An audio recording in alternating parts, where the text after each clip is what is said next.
I remember Easter, April 15th, 1990. I got Ethan a little bib overhaul outfit for his Easter Sunday.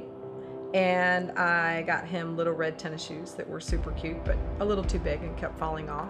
Got him a little yellow Easter basket with a little choo-choo train toy that he loved. Little did I know that 2 days later, my life would change forever. All right, we can roll cameras. Cameras rolling. So just start by sharing your name and a little bit about yourself. Like now?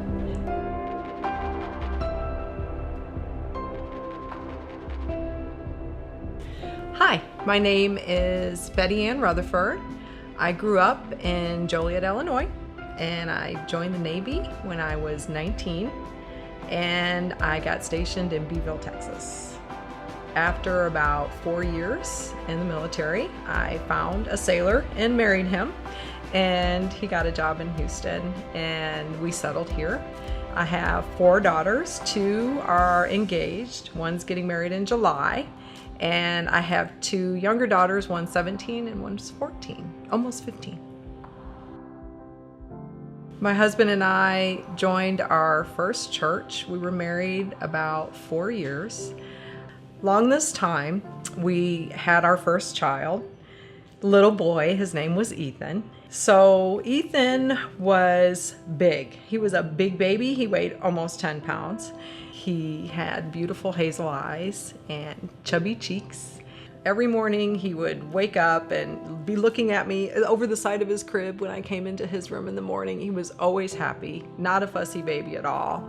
One day I got off work early because I was going to pick up Ethan for a doctor's appointment, and I turned onto the street and the ambulance was in front of the house, the babysitter's house, and as the emergency vehicle, somebody put me in one and they life-flighted Ethan to Memorial Hermann downtown. I remember praying in the back of this vehicle, believing that Jesus had the power to heal him. And I just had this remarkable faith. It was just overwhelming. I knew that God had the power and that he would heal him. And in those moments, I also felt that it was too late and that the answer was no, and that he was already in heaven.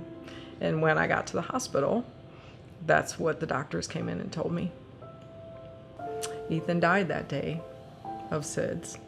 SIDS stands for Sudden Infant Death Syndrome, when babies go to sleep and they don't wake up.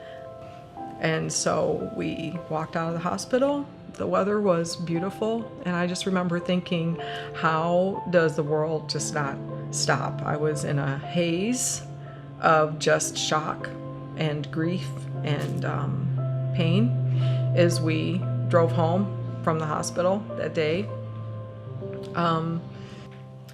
As the days wore on, I remember feeling even fearful. I felt that I had to figure out how I was going to exist and live this life in this kind of pain and graft some kind of a life into the pain, but that this was going to be my new normal.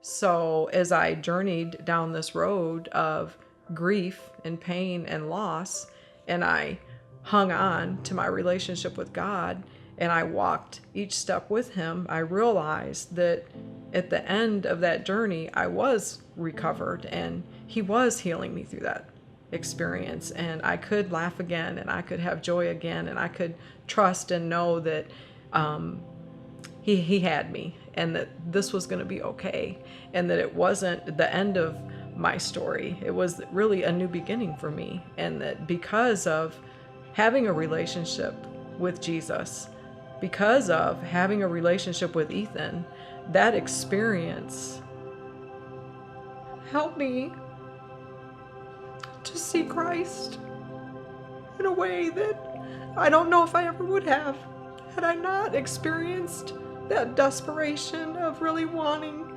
him to help me and to cry out to him for that. And I'm so thankful for Ethan's life, that because of him, I was able to grow in my relationship with God. Could he have done that anyway? Sure, because he's God. He could have done it anyway. But I am so thankful that because he gave me Ethan, he gave me this gift, that he also gave me the ability to walk with him through the loss of that gift and to understand it in a way that gave me peace. It helped me to understand it from God's perspective, because he came for me and he died for me, and that's the truth that I gained and believe and live because of Ethan, and because of the experience that I had with God showing me who he was in my pain and in my grief. And I'm forever thankful for that love that he gave me. When I was 19, I lost my dad. He died of alcohol poisoning. When I was in my 30s, my mom died of kidney failure. 2 years ago, my sister died in a car accident. And after 20 years of marriage, it ended in divorce. Through every loss, even though the grief is familiar when you're in it, that the constant in each of those losses is that Jesus was with me, that he is with us every time in everything. And it is true. On Ethan's tombstone, it says, "I am with you always." That's what it says. And that's the truth. Through every loss. Every time.